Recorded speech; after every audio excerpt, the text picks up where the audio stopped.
some, a stretch of tarmac is just another road. To others, there's more to it than being ordinary, as underneath the surface, there's everything. The smell of burning rubber and petrol, the screaming engines blasting onto every surface while it rattles your entire body, the sights of competition, with person and machine trying to do anything to reach the checkered flag first. But most importantly, the memories. Every track contains a special memory within someone in the world, and sadly, not every circuit survives the brutal nature of this planet. Whether that's monetary issues, unfortunate timings, or Mother Nature taking revenge, a vast number of tracks in the past have succumbed to abandonment or destruction and will never be raced on again. You might not ever be able to physically drive on forgotten tracks, but there is a possibility it's been saved previously, and in use within sim racing. The option might seem to be second best, but at least something is available to relive those precious memories. Modifications are purposefully excluded throughout this list, as the circuits mentioned are accessible in games without anything else required. Speaking of memories, don't forget to subscribe to this wonderful Traxion channel while we create some memories of our own, as you'll be part of them too. Let's go.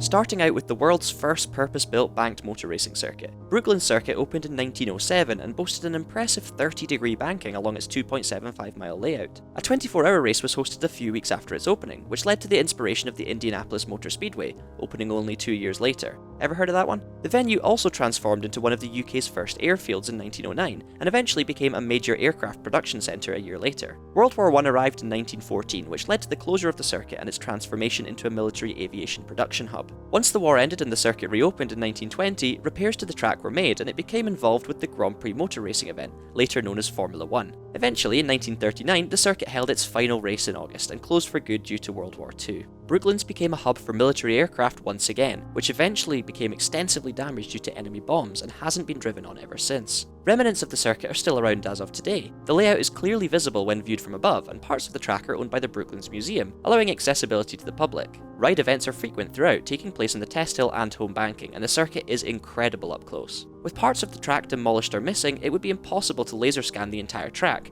However, it has been recreated within Spirit of Speed 1937 for the PC and ever-loved Dreamcast. This game takes place in, you guessed it, 1937, and contains a number of tracks within the 1937 Grand Prix calendar, such as the old Monza circuit, Brooklands, even that insane German track Avis. Now, the game isn't the best when it comes to simulation with its dodgy physics and terrible AI, but being able to race at Brooklands is the only thing that matters.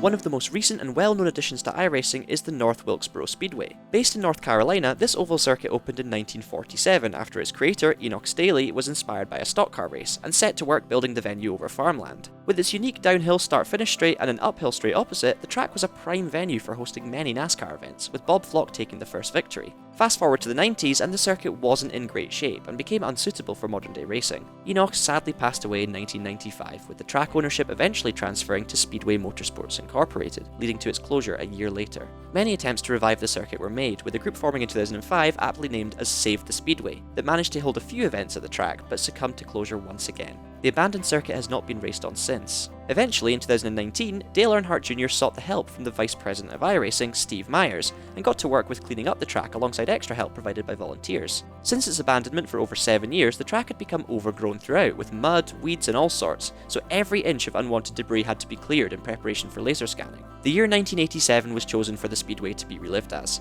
Upon completion, the track was used in the eNASCAR iRacing Pro Invitational Series on the 9th of May 2020, and eventually released to the public 2 days later in iRacing. The full 15-minute documentary about the revival of the circuit is available on Dale's YouTube channel, and I highly recommend giving it a watch.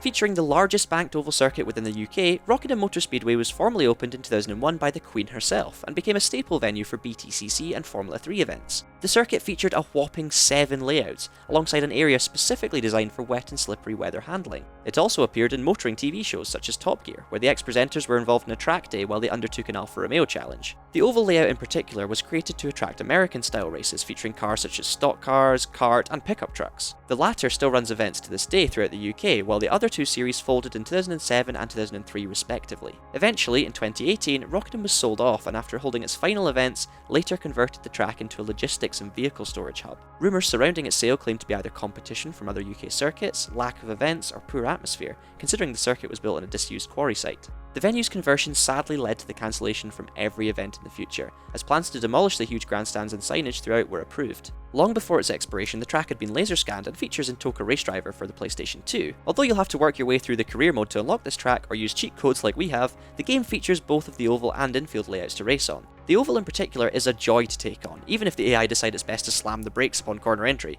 but we're just grateful the track has been saved to be virtually raced on. Last of all, back in 2015, iRacing laser scanned the circuit, but have yet to release this into the world just yet. We'd love to see it available on the platform in the future.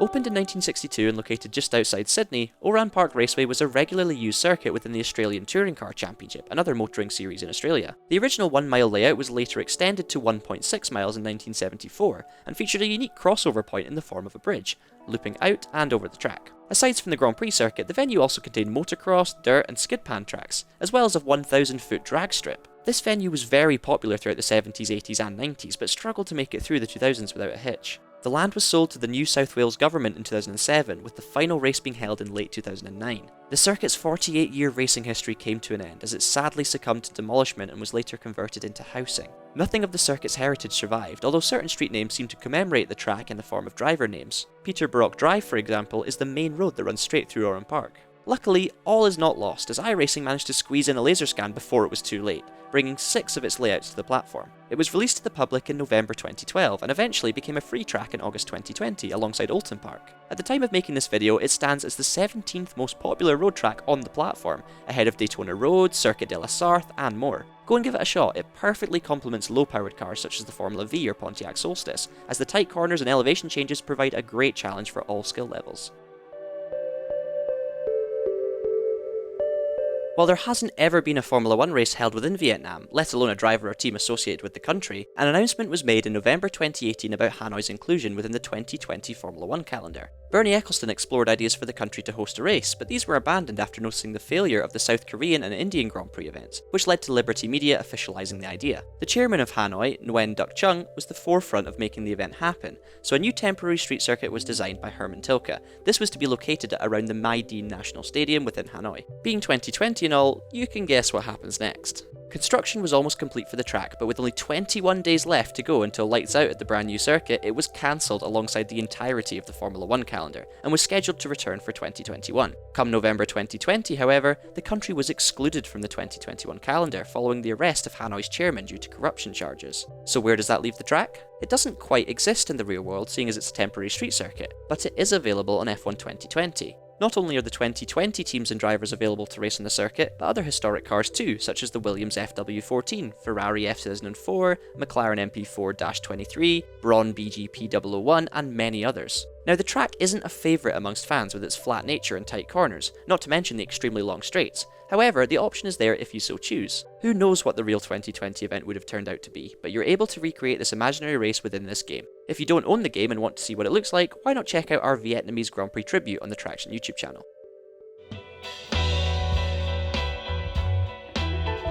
Rouen-Les-Essarts is the only track on this list that's available to be driven on in real life, and virtually. Keep the racing virtual, however, we wouldn't want you to be breaking any laws. Located in Normandy and built in 1950, this street circuit was host to the Formula 1 French Grand Prix for 5 events, with the final one taking place in 1968, and continued to host Formula 2 events up until 1978. The layout was changed multiple times throughout the years, as the bumpy nature and unforgiving curbing, combined with the powerful F1 vehicles, made for an incredibly dangerous event. After closing in 1994 and total demolishment in 1999, very little remains to this day of its racing history apart from the layout. Satellite imagery of the demolished pit area reveals nothing but a storage area for logs, as the track is surrounded by a forest. Part of the 1974 layout is also visible, with a small section of asphalt at the Virage de Grésil corner, followed by a clear path winding through the forest when viewed from above. Now, while the layout is still accessible, this unexpectedly led to a full laser scan and recreation for Project Cars. Everything has been placed together as if it still hosts events to this day. Spectators and grandstands are littered throughout the circuit, and signage still remains to its 1972 counterpart. While you can relive the old days by zooming around in a Lotus 72D Cosworth, why not ramp up the danger by racing in the Formula A car? This is a big crash waiting to happen, but it's such a blast.